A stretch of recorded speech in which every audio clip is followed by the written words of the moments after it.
Sehingga mereka menolak sifat wajah, sifat kedua tangan, ditakwil seluruhnya. Orang yang menetapkan sifat wajah, sifat kedua tangan dikatakan musyabbih. Padahal ulama salaf semuanya menetapkan. Berarti kelazimannya ente yang benar, ulama salaf dulu semuanya sesat. Itu kelazimannya seperti itu. Ya. Kelazimannya berarti selama ini Allah itu Al-Quran bukan kitab petunjuk. Kenapa selama ini Allah berbicara tentang sifat-sifat, tidak satu ayat pun Allah menjelaskan itu hanya majas, tidak ada. Nabi berbicara tentang sifat-sifat Allah, tentang Allah di atas. Nabi berdoa begini tangannya. Nabi tunjuk Allah di atas. Ya. Nabi tanya, oh hai budak, Allah di mana? Kata sang budak, Allah di atas. Nabi benarkan. Ya. Nabi bilang malaikat turun dari atas. Nabi bilang Nabi Isa dalam Al-Quran, Nabi Isa dinaikkan oleh Allah ke atas. Ternyata Allah tidak di atas. Faham?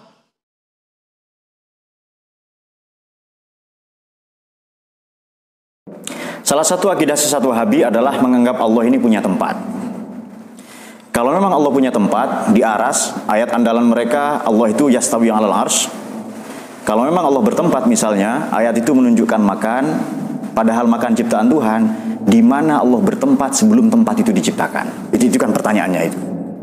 Di mana sebelum ada ruang waktu, surga neraka, aras, kursi, sebelum Allah ciptakan itu semua, di mana Allah bertempat? Lagi pula, saudara, Allah yastawi ini maknanya bukan bersemayam saja. Ini lafzul mustarok. Maknanya para ulama, para mufassirin ada yang katakan 7, ada yang katakan 15. Lafzul mustarok adalah kata, term, terma, terminus yang memiliki banyak makna sampai 15. Yang lazim diikuti oleh ahlu sunnah adalah istaula. Allah itu menguasai. Dan kalau ada hadis Nabi bahwa seorang budak ditanya misalnya, Tuhan di mana? Dia menunjuk ke atas. Kita berdoa seringkali menunjuk ke atas misalnya, berisyarat ke atas.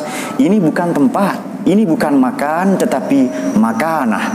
Kedudukan Tuhan yang maha tinggi, maha luhur, maha agung, maha mulia, yang itu simbolnya adalah langit.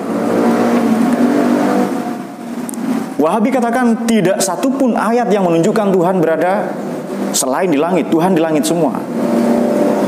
Ada ayat lagi, wa huwa ma'akum aina ma kuntum. Allah bersama kalian dimanapun berada. Kalau begitu Tuhan juga ada di bumi. Ini bantahan untuk mereka. Kalau begitu Tuhan di mana-mana, bersemayam di hatinya orang-orang yang beriman. Bahkan Allah itu aqrabu min hablil warid, lebih dekat daripada urat leher kita. Ada juga perintah di Quran, wasjud waqtarib, ayo bersujud dan mendekatlah kepada Tuhan. Apa Tuhan ada di sajadah?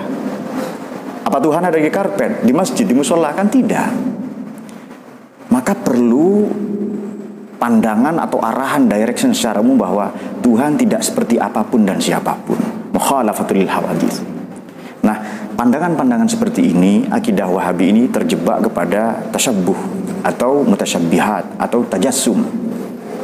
Terjebak pada antropomorfisme. Oleh karena itu, ayat ini ada yang boleh ditakwil, ada yang tidak. Dan memang kesalahan-kesalahan mereka sebenarnya saya tidak terlalu mempersoalkan, itu akidah mereka silahkan. Tetapi yang kita persoalkan adalah mereka seringkali menyalah-nyalahkan kita, menebar syirik, bid'ah, khurafat, menuduh-nuduh kafir bahkan kepada sesamanya. Nah, ini sebenarnya yang menjadi persoalan. Bahwa mereka mau berakidah apa dan bagaimana itu urusan mereka. Dan perlu diketahui saudara-saudara, dalam muktamar, dalam konferensi internasional Ahlus Sunnah ya, di chats-nya sudah jelas dikatakan bahwa Wahabi bukan Ahlus Sunnah wal Jamaah. Dan ini pandangan umum semua ulama. Oleh karena itu, silahkan Anda ikuti semua ulama internasional, khususnya di Indonesia ya, atau Anda mau mengikuti segelintir yang bernama Wahabi, yang belakangan mereka menyebut dirinya Salafi, padahal mereka adalah mutamaslif atau salaf palsu. Semoga ini menjawab keresahan kita. Demikian, Assalamualaikum warahmatullahi wabarakatuh.